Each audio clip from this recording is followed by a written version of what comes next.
शेवटचं पत्र भाग 7 मध्ये आपण पाहणार आहोत पुढच्या अध्यायाची सुरुवात. पुढचा सामना आता केवळ विक्रांत किंवा अर्जुनशी नव्हता, तर त्या रहस्यमय शत्रुधाराशी होता, ज्याचा चेहरा अजूनही सावल्यामध्ये लपलेला होता. अधिराजने मोठा आवळली. त्याला जाणवत होतं की आतापर्यंत जे काही घडलं ते फक्त एका मोठ्या खेळीची सुरुवात होती. अचानक रणांगणावरून एक गूढ आवाज घुमला. अधिराज, तू इथपर्यंत पोहोचलास, पण खरी परीक्षा आता सुरू होणार आहे. आजूबाजूला नजर फिरवली, पण कोणी दिसत नव्हतं. तेवढ्या समोरच्या जुन्या किल्ल्याचा विशाल दरवाजा हळूहळू उघडू लागला. आत पूर्ण अंधार होता. दरवाजाच्या उंबरठ्यावर रक्ताने लिहिलेले शब्द चमकत होते, जो आत येईल तो जिवंत परत जाणार नाही. अधिराज एक क्षणही न थांबता पुढे पाऊल टाकतो आणि त्या क्षणी दरवाजा त्याच्या मागे जोरात बंद होतो. आता त्याची भेट होणार होती त्या रहस्यमय शत्रुधारांशी, ज्याने अनेक वर्षापासून प्रत्येक घटना, प्रत्येक विश्वासघात आणि प्रत्येक युद्धाची दोरी आपल्या हातात धरली होती. पुढे हा शत्रुधार कोण आहे याचा मोठा आणि अनपेक्षित खुलासा करता येईल. दरवाजा बंद होताच संपूर्ण किल्ला हादरला. अंधारात एक अधिराजच्या पावलाचा आवाज घुमत होता. अचानक भिंतीवर मशाली पेटल्या आणि त्याच्यासमोर एक प्रचंड सभागृह उघडं झालं. सभागृहाच्या मध्यभागी काळ्या वस्त्रात एक व्यक्ती सिंहासनावर बसलेली होती. तिचा चेहरा अजूनही मुखवट्यामागे लपलेला होता. स्वागत आहे अधिराज, त्या व्यक्तीचा गंभीर आवाज घुमला. तू ज्या सत्याचा शोध घेत आहेस ते सत्य तुझं संपूर्ण आयुष्य बदलून टाकेन. अधिराजने तलवार उगारली. मुखवटा काढ, कोण आहेस तू? मुखवटा काढ, कोण आहेस तू? ती व्यक्ती हलकीशी हसली. इतकी घाई करू नकोस. आधी तुझ्या सर्वात मोठ्या शत्रूला भेट. इतक्यात सभागृहाच्या मागचा दरवाजा उघडला. जड साकळ्यांचा आवाज घुमला आणि सावल्यामधून एक उंच बलदंड योद्धा बाहेर आला. त्याने हळूहळू आपला मुखवटा काढला. तो चेहरा पाहताच अधिराजच्या हातातील तलवार खाली पडली. अशक्य, कारण तो योद्धा दुसरा कोणी नसून अधिराजचा अनेक वर्षापूर्वी मृत झालेला मोठा भाऊ आर्यन होता. सभागृहात पुन्हा एकदा गूढ हास्य घुमलं. आता सुरू होणार होतं रक्ताच्या नात्यामधील सर्वात भीषण युद्ध. ही कथा पुढे आणखी मोठ्या ट्विस्टसह वाढवता येईल. आर्यनचा चेहरा पाहून अधिराज काही क्षण स्तब्ध उभा राहिला. हे अशक्य आहे. मी स्वतः तुला शेवटचा निरोप दिला होता. अधिराजचा आवाज थरथरत होता. आर्यनच्या डोळ्यात मात्र कोणतीही भावना नव्हती. तो आर्यन त्या दिवशीच मेला अधिराज, तो शांतपणे म्हणाला. आज तुझ्यासमोर उभा आहे तो फक्त शत्रुधारांचा सर्वात विश्वासू योद्धा. इतक्यात सिंहासनावर बसलेल्या मुकुटधारी व्यक्तीने टाळी वाजवली. संपूर्ण सभागृहातील भिंती सरकू लागल्या आणि त्याच्या मागे शेकडो सशस्त्र सैनिक उभे असल्याचं दिसलं. हा आहे माझा खरा सैन्यदल, शत्रुधार म्हणाला. विक्रांत, अर्जुन आणि इतर सर्वजण फक्त माझ्या खेळातील प्यादी होते. अधिराजने तलवार पुन्हा हातात घेतली. खेळ संपलाय, आता तुझा अंत निश्चित आहे. सूत्रधार हलकेच हसला. अजूनही तुला वाटतं की तू जिंकू शकतेस? त्याने सिंहासनाच्या बाजूला असलेले एक गूढ लीवर ओढली. क्षणात जमिनीला मोठा तडा गेला. अधिराज आणि आर्यन याच्यामध्ये एक खोल दरी निर्माण झाली. त्या दरीच्या तळातून तेजस्वी निळा प्रकाश वर येत होता आणि त्या प्रकाशाच्या मध्यभागी एक प्राचीन तलवार हवेत तरंगत होती. सूत्रधाराचा आवाज पुन्हा घुमला. जो ही तलवार मिळवेल तोच या युद्धाचा अंतिम विजेता ठरेल. क्षणाचाही विलंब न करता अधिराज आणि आर्यन दोघांनीही त्या दरीकडे झेप घेतली आणि पुढच्या क्षणी संपूर्ण किल्ला भीषण स्फोटाने हादरून गेला. स्फोटाचा प्रचंड आवाज संपूर्ण किल्ल्यात घुमला. दगडांचे तुकडे चारही बाजूने कोसळू लागले. अधिराज आणि आर्यन दोघेही दरीच्या कडेला अडकले होते. तेवढ्यात ती प्राचीन तलवार तेजस्वी प्रकाशाने चमकू लागली. अचानक तलवारीतून एक गूढ आवाज घुमला. जो सुडासाठी लढेल तो पराभूत होईल, जो सत्यासाठी लढेल तोच विजयी ठरेल. क्षणभर आर्यनच्या चेहऱ्यावर गोंधळ दिसला. जणू त्याच्या मनात दडलेल्या जुन्या आठवणी जाग्या होत होत्या. अधिराज, तो हळू आवाजात म्हणाला, मला काहीतरी आठवत आहे. पण त्याच वेळी मुखोटाधारी शत्रुधार संतापाने ओरडला, आर्यन, त्यांचं ऐकू नकोस, त्याला संपव. आर्यनने तलवार उचलली, पण यावेळी त्याचे पाऊल थांबले. अधिराजने शांतपणे हात पुढे केला. तू माझा शत्रू नाहीस, तू माझा भाऊ आहेस. अजूनही उशीर झालेला नाही. क्षणभर संपूर्ण सभागृहात शांतता पसरली आणि तेवढ्यात शत्रुधाराने स्वतःचा मुखवटा हळू काढायला सुरुवात केली. अधिराज, आर्यन आणि उपस्थित सर्व सैनिक त्याच्याकडे पाहू लागले. मुखवटा पूर्णपणे खाली पडला. तो चेहरा पाहताच अधिराजच्या तोंडून एक शब्द बाहेर पडला, गुरुदेव. ज्याच्यावर त्याने आयुष्यभर विश्वास ठेवला होता, त्याच्या संपूर्ण कटाचे खरे शत्रुधार निघाले. आता युद्ध केवळ राज्यासाठी नव्हते, तर सत्य, विश्वास आणि रक्ताच्या नात्यासाठी सुरू होणार होते. गुरुदेव, तुम्ही? अधिराजच्या आवाजात अविश्वास आणि वेदना दोन्ही होत्या. गुरुदेव मंद हसले. होय अधिराज, ज्याला तू आयुष्यभर मार्गदर्शक समजालास, तोच तुझ्या प्रत्येक पावलावर नजर ठेवून होता. अधिराजच्या डोळ्यासमोर भूतकाळातील अनेक प्रसंग तरळून गेले. प्रत्येक युद्ध, प्रत्येक निर्णय, जणू सगळं आधीच आखलेलं होतं. पण का? अधिराजने संतापाने विचारलं. हे सगळं का केलं? गुरुदेव सिंहासनावरून उठले. कारण या राजाला एका बलवान राजाची गरज होती. कमकुवत मनाचा राजा राज्याचा नाश करतो, म्हणून मी तुला वेदना दिल्या, विश्वासघात दाखवला आणि प्रत्येक संकटातून चालायला भाग पाडलं. आर्यन पुढे म्हणाला. आर्यन पुढे आला. मग माझं काय? माझा मृत्यू खोटा का ठरवला? गुरुदेव काही क्षण शांत राहिले. तुझा बळी द्यावा लागला आर्यन. त्या दिवसापासून तू माझ्या गुप्त सेनेचा भाग होतास. हे ऐकताच आर्यनच्या डोळ्यात संताप उसळला. मी तुमचं शस्त्र होतो, पण आता नाही. त्यांनी आपली तलवार थेट गुरुदेवांकडे रोखली. त्या क्षणी अधिराजही त्याच्या बाजूला येऊन उभा राहिला. वर्षानुवर्षे एकमेकांचे शत्रू असलेले दोन्ही भाऊ आता प्रथमच खांद्याला खांदा लावून उभे होते. गुरुदेवांच्या चेहऱ्यावरचे हास्य नाहीसं झालं. मग या पाहूया, माझ्या शिष्यांनी मला हरवण्याची ताकद मिळवली आहे का? इतक्यात सभागृहाच्या छतावरून काळ्या धुरांचा भयंकर भोवरा खाली उतरू लागला. त्या धुरातून एक विशाल काळ्या कवचातील अज्ञात योद्धा प्रगट झाला. गुरुदेव शांतपणे म्हणाले, हा आहे काळरुद्र, माझा अंतिम रक्षक. त्या योद्ध्याने आपली प्रचंड तलवार जमिनीवर आपटली आणि संपूर्ण किल्ला पुन्हा एकदा हादरून गेला.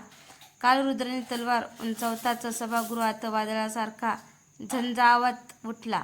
दगडी खांब थरथरू लागले आणि मशाली एकामागून एक विझू लागल्या. अधिराज आणि आर्यन एकमेकांकडे पाहिले. अधिराज आणि आर्यनने एकमेकांकडे पाहिले. आज कोण जिंकणार हे तलवार नाही, आपला विश्वास ठरवेल, अधिराज म्हणाला. दोघांनी एकाच वेळी कालरुद्रावर झेप घेतली. क्षणात तलवारीची भीषण टक्कर झाली. ठिणग्यांचा वर्षाव झाला. काळरुद्राचा प्रत्येक वार पर्वत कोसळल्यासारखा प्रचंड होता. पण दोन्ही भावांनी एकमेकांची साथ सोडली नाही. संधी साधत अधिराजने कालरुद्राच्या कवचावर जोरदार प्रहार केला. खाडकन कवचाला एक मोठी भेग पडली.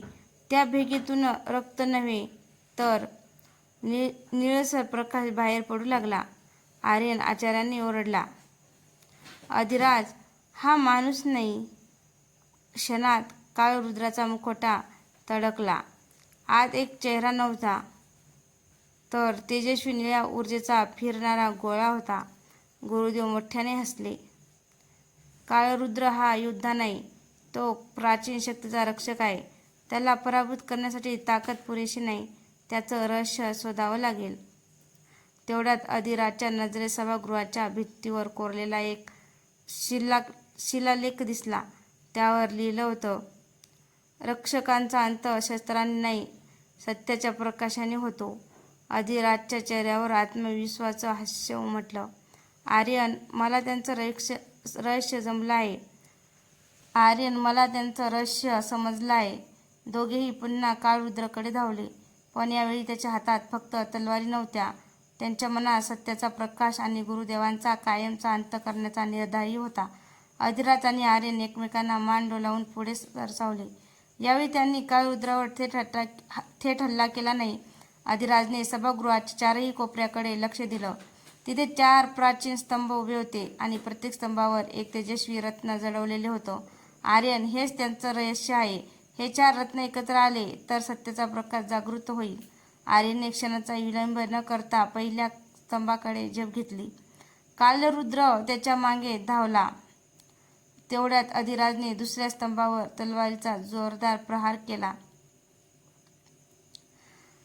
रत्नातून तेजस्वी प्रकाशाची किरण बाहेर पडली. 1, 2, 3 तीनही रत्न उजळली. आता फक्त 4थं रत्न शिल्लक होतं. पण त्यांच्यासमोर स्वतः गुरुदेव उभे होते. हे रत्न तुझ्या हातात कधीच पडणार नाही, गुरुदेव गरजले. अधिराजने तलवार खाली ठेवली. तो शांतपणे म्हणाला, आज मी द्वेषाने नाही, सत्यासाठी लढतो आहे. हे शब्द ऐकताच 4थं रत्न स्वतःच प्रकाशमान झालं. क्षणात 4ही रत्नाच्या किरणांनी एकत्र येऊन काळरुद्राला वेढलं. तो प्रचंड वेदनेने गरजला. त्यांचं काळं कवच तुकडे तुकडे होऊ लागलं. काही क्षणातच काळरुद्र प्रकाशात विलीन झाला. सभागृहात शांतता पसरली. गुरुदेवांच्या चेहऱ्यावर प्रथमच भीती स्पष्ट दिसत होती. ते हळूहळू मागे सरकले. पण त्यांच्या पायाखालची जमीन अचानक दुभंगली. त्या खोल विवरातून एक प्राचीन आवाज घुमू लागला. ज्याने सत्याचा विश्वासघात केला त्याचा न्याय आता काळ करील. गुरुदेव विवराकडे ओढले जाऊ लागले. मात्र शेवटच्या क्षणी त्यांनी एक गूढ हास्य केलं. माझा अंत झाला तरी खेळ संपलेला नाही. त्यांनी आपल्या हातातील संपूर्ण अंगठी जमिनीवर फेकली. अंगठी फेकताच तिच्यातून एक गुप्त नकाशा बाहेर आला. त्या नकाशावर लाल रंगात फक्त एकच शब्द लिहिलेलं होतं, नागदीप. अधिराज आणि आर्यन एकमेकांकडे पाहू लागले. त्यांना समजलं, खरं युद्ध अजून सुरूही झालेलं नव्हतं. गुरुदेव काळाच्या विवरात अदृश्य झाले. त्यांच्या शेवटच्या शब्दांचा प्रतिध्वनी अजूनही किल्ल्यात घुमत होता. अधिराजने जमिनीवर पडलेला नागदीपचा नकाशा उचलला. नकाशाच्या मागील बाजूस रक्ताने लिहिलेला एक इशारा होता. 7 दरवाजे, 7 परीक्षा आणि शेवटी नागमणी. आर्यनने नकाशा नीट पाहिला. हे बघ अधिराज, इथे एक गुप्त मार्ग दाखवला आहे. हा मार्ग कोणत्याही राजाच्या नकाशात नाही. ते दोघे किल्ल्याबाहेर पडले आणि अनेक दिवसांचा प्रवास करून एका अथांग समुद्रकिनाऱ्यावर पोचले. समुद्राच्या मध्यभागी धुक्याने वेढलेले एक रहस्यमय बेट दिसत होतं. तेच होते. दोघे एका जुन्या होडीतून बेटाकडे निघाले. जसे ते किनाऱ्यावर उतरले तसा त्यांच्या पायाखालची वाळू हळू लागली. क्षणात वाळूतून प्रचंड दगडी नाग बाहेर आला. त्याच्या डोळ्यात लाल ज्वाला धगधगत होत्या. तो गरजला, जो नागमणीच्या शोधात आला आहे त्याने आधी माझ्या प्रश्नाचं उत्तर द्यावं. संपूर्ण बेटावर शांतता पसरली. नागाने प्रश्न विचारला, जगातील सर्वात मोठी शक्ती कोणती? तलवार संपत्ती की सत्य?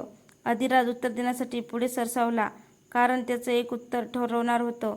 नागदीपाचे दरवाजे उघडणार होते की त्यांचा प्रवास तिथेच कायमचा संपणार होता. अधिराज काही क्षण शांत उभा राहिला. त्याने नागाच्या डोळ्यात पाहिलं आणि ठाम आवाजात म्हणाला, सर्वात मोठी शक्ती सत्य आहे. तलवार सत्याचं रक्षण करू न शकते. संपत्ती सत्ता विकत घेऊ शकते, पण सत्य कधीच विकलं जात नाही. क्षणभर संपूर्ण नागदीप शांत झाला. मग दगडी नागाने हळूहळू आपलं विशाल मस्तक खाली झुकवलं. तुझं उत्तर योग्य आहे. त्या क्षणी बेट थरथरू लागलं. समोरचा पर्वत 2 भागात विभागला गेला आणि त्यामागे एक प्राचीन सुवर्ण दरवाजा निघू लागला. दरवाज्यावर 7 नागांची कोरीव आकृती होती. पहिला दरवाजा आपोआप उघडला. अधिराज आणि आर्यन आत प्रवेश करतात त्याच्या समोर एक विशाल सभागृह उभं राहिलं. सभागृहाच्या मध्यभागी 7 दगडी सिंहासने होती. प्रत्येक सिंहासनावर एक काळ्या वस्त्रातील योद्धा ध्यानस्तंभ बसला होता. अचानक 7ही योद्ध्यांनी एकाच वेळी डोळे उघडले. त्यांच्या डोळ्यात हिरवट तेज चमकत होतं. त्यापैकी एक पुढे आला. आम्ही सप्तरक्षक आहोत. नागपंचमीपर्यंत पोहोचण्याचं असेल तर आम्हाला 7 पराभूत करावे लागेल. अधिराजने तलवारीची मुठ घट्ट पकडली. पण तेवढ्यात सर्वात वयस्कर रक्षक हसला. तुमची पहिली परीक्षा युद्धाची नाही, ती आहे विश्वासाची. क्षणात सभागृहात दाट धूर पसरला. धूर नाहीसा होता. अधिराज आणि आर्यन एकमेकांना पाहून स्तब्ध झाले, कारण त्यांच्यासमोर उभा असलेला शत्रू दुसरा कोणी नव्हता. तो होता स्वतः अधिराज. त्यांच्यासमोर उभा असलेला शत्रू दुसरा कोणी नव्हता, तो होता स्वतः अधिराज. तसाच चेहरा, तसाच आवाज, तशीच तलवार. खरा अधिराज कोण आहे, भास कोण, हे ओळखणंच आता पहिल्या परीक्षेचं उत्तर ठरणार होतं. आर्यन काही क्षण गोंधळून गेला. त्याच्यासमोर 2 अधिराज उभे होते. दोघांचाही चेहरा सारखाच, आवाज सारखाच, अगदी तलवारीवरील जखमांच्याही खुणा तशाच. पहिला अधिराज ओरडला, आर्यन, मीच खरा आहे. हा भास आहे, त्याच्यावर वार कर. दुसरा तितक्याच ठाम आवाजात म्हणाला, आर्यन, तलवार उचलण्याआधी मनाचा आवाज ऐक. आर्यनने डोळे मिटले. त्याला आठवलं. लहानपणी अधिराज नेहमी म्हणायचा, ज्याच्यावर विश्वास असतो ना, त्याची परीक्षा तलवारीने नाही, हृदयाने घ्यायची असते. आर्यनने तलवार खाली ठेवली. तो दोघांच्या मधोमध जाऊन शांतपणे म्हणाला, मी माझ्या भावनांवर वार करणार नाही. क्षणात एका अधिराजाच्या चेहऱ्यावर क्रूर हास्य उमटलं. त्याचं शरीर काळ्या धुरात बदलू लागलं. भयंकर किंकाळी देत तो अदृश्य झाला. सभागृहात तेजस्वी प्रकाश पसरला. सप्तरक्षकांचा प्रमुख पुढे आला. पहिली परीक्षा पूर्ण झाली. तुम्ही शत्रूला पराभूत केलं नाही, तर विश्वास जिंकला. तेवढ्या दुसऱ्या दरवाज्यावरील नागाची आकृती चमकू लागली. दरवाजा हळूहळू उघडला. पण आत अंधार नव्हता. तर तिथे एक हिरवगार बागेत एक लहान मुलगी एकटी बसून रडत होती. ती अधिराजकडे पाहून म्हणाली, मला वाचव, नाहीतर मी कायमची हरवेन. आर्यन पुढे जाणार इतक्यात सप्तरक्षकांचा आवाज घुमला, सावध, दुसरी परीक्षा द्यायची आहे. पण प्रत्येक अश्रू खराच असेल याची खात्री नसते. अधिराजने त्या मुलीकडे पाहिले आणि त्याला तिच्या गळ्यातील एक लहानसं चांदीचं लॉकेट दिसलं. ते लॉकेट पाहता त्याच्या चेहऱ्याचा रंग उडाला, कारण ते लॉकेट त्याच्या हरवलेल्या बहिणीचं होतं. तर मित्रांनो, शेवटचं पत्र भाग 7 तुम्हाला कसा वाटला कमेंटमध्ये नक्की सांगा. आणि हो, आपल्या चॅनलवर कोणी नवीन असेल तर प्लीज चॅनलला सबस्क्राईब करा, जेणेकरून माझा येणारा प्रत्येक व्हिडिओ तुमच्यापर्यंत पोहोचू शकेल. धन्यवाद.